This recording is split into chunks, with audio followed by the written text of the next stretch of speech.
Down here at the Berkeley Marina, which has been my hub for cool and exciting projects since 2015. And most recently, I was working on a little wooden boat over here.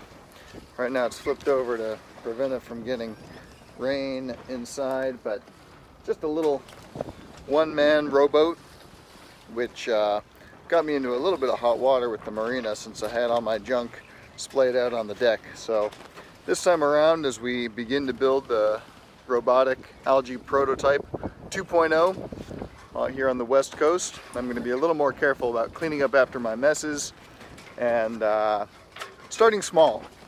So I wanted to begin the subframe assembly, which, if you're not familiar with the design, is basically an octahedron, or it's two tetrahedrons.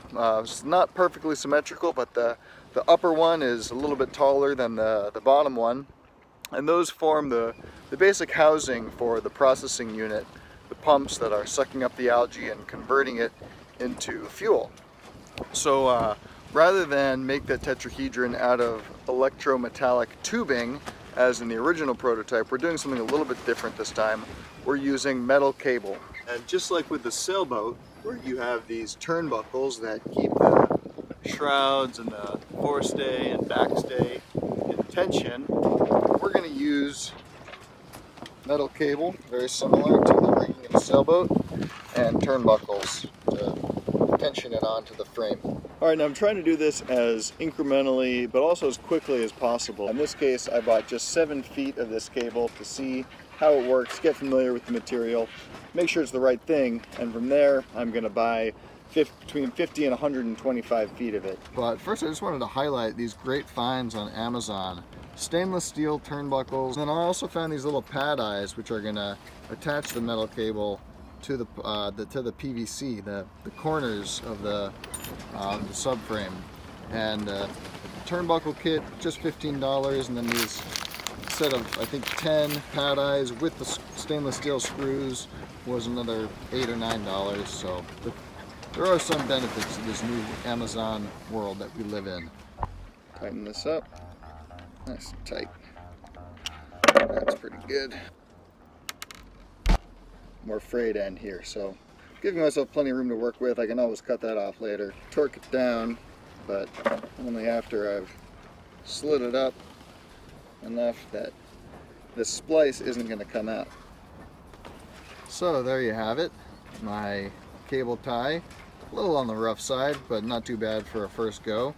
And I'm gonna shave off this dead end here. Alright, suiting up for cutting through this bitter end. We don't want this extra stuff on here. And I've got my gloves on. You know what they say, always safety second at least. First, I'm gonna put a little bit of tape. This is just electrical tape. Give it a nice clean end.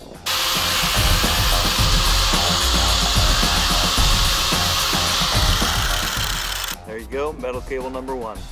Next up is making some holes in this little PVC coupling. It's a rubber 2-inch on each side, the hose clamps, and I'm going to be using it to attach our bilge pump thruster to the 2-inch subframe. Would be very convenient if it weren't for the fact that this power cord came out of the top, so I can't quite clamp that on there. I'm going to need to drill some holes and then lead the wire through those holes. I've already done one, and now I'm going to do my next one just right next to it, and hopefully it'll be the right size.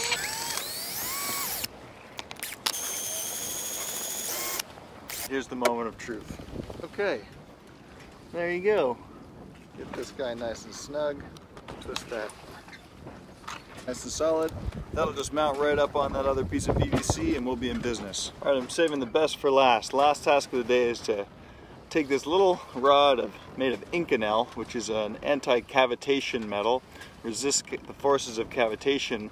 This is the core of the nozzle, and I need to cut a piece that's just a 1/2 inch long. So, kind of eyeball it, 1/2 inch. I want to make sure that I have all the appropriate safety gear. All right, now we're ready to roll. Now I was told to oil up the rod so that it doesn't get too hot here. A little bit of 3-in-1.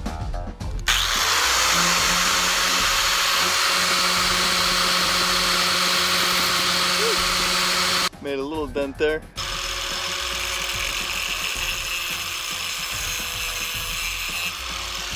A little rough around the edges. Let's see how that turned out. A little tiny piece of Inconel. Just barely see through it.